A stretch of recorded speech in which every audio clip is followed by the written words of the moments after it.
everybody, this is Isha Snehal and you're watching Snehology 101. I'm back after a much needed downtime, and I cannot stress on the fact that how important it is to take some time off from work or get some time off from work just to introspect and to make plans for the future, or if not, just to relax, right? So this episode is all about change and the changes that you will experience once you come to the US. So let's get going. So money was the very first change that I experienced when I set foot onto the US. I started converting everything in my head into Indian rupees. And I was like, this is expensive and this is not. This milk is 75 rupees more expensive than this one. And I would take a lot of time buying groceries itself, and that was crazy. It would really stress me out. And by the end of the week, I would be tortured because I would end up not buying foodstuffs that I really wanted to buy, like healthy foods. And you will realize healthy foods are more expensive than the unhealthy food items. And there's a secret to that, which I may address in one of the YouTube videos later on down the line. However, coming back to budget creation, I really would say if you're coming here on a string budget, like for an elective or an observership, do create budgets for yourself. And this is a very good advice that one of my Airbnb friends gave me, that have a luxury budget and have a regular budget, and that will really help you navigate. Luxury budgets like $50 to $100 and grocery budgets like 150 or so, and you're kind of said that you have to frame, or you will be spending this much every month, and you have a direction to operate. You can take that advice and let me know how it works for you.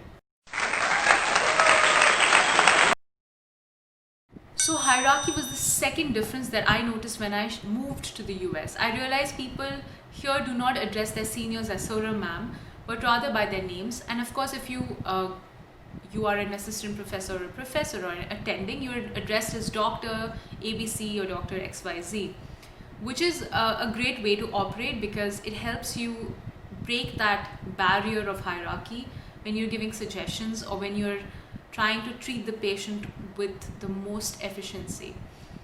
And this was refreshing for me. At the same time, it did throw me off because it was difficult to not address your seniors as sir or ma'am. That's how I've been operating all my life, right?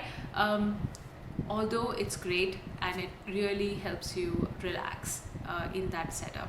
It makes it more casual and fun to work with. Third difference or the change that I noticed was how people are respectful for each other's off time. When you're off of work, you're off of work. Nobody disturbs you or sends you messages or talks to you about patients. It's like you're not in the hospital. It's your time and nobody's going to trouble you for any work-related issues. Next difference that I noticed was using an electronic medical system for charting patients' health. It's very different from how you operate in different countries. I think that you end up spending a lot of time documenting than actually looking at patients. And there is a certain time until when you have to finish your documentation. So definitely you have less time to spend for the patients than you end up spending for just the documenting part of it. However, the upside is that you always have the pertinent history, physical exam for that particular date. So you can go back in time and actually look at what really happened and even collect documents from other centers because everybody has electronic medical system, right? And it's a great way to really understand what happened, and it's not just like hearsay. And a lot of things get lost in translation, so it's a good idea to document.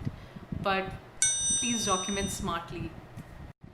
The next change that I'm going to talk about, which significantly impacted me when I moved here, was having no family and friends here.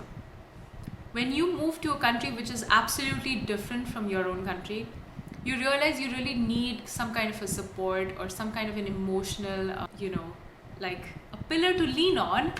But then you also realize that you're your own emotional pillar or your own support, and you have to have your own back before anybody else has your back. And it really reinforces your confidence, and it tells you that you need to figure things out by your own self before anybody does it for you. So it was a great lesson, and I'm still learning it, and I love it, and I feel it makes you more and more independent when you are by yourself. It really helps me do better, be better, keep looking out for myself. That's it for today, guys, and I hope that you liked this video. If you did, please like, share and subscribe, and tell me what are the changes you've experienced when you have moved to a different country. I will be looking forward to your comments either on YouTube, or you can also reach out to me on Snehology101 on Instagram. Till then, bye.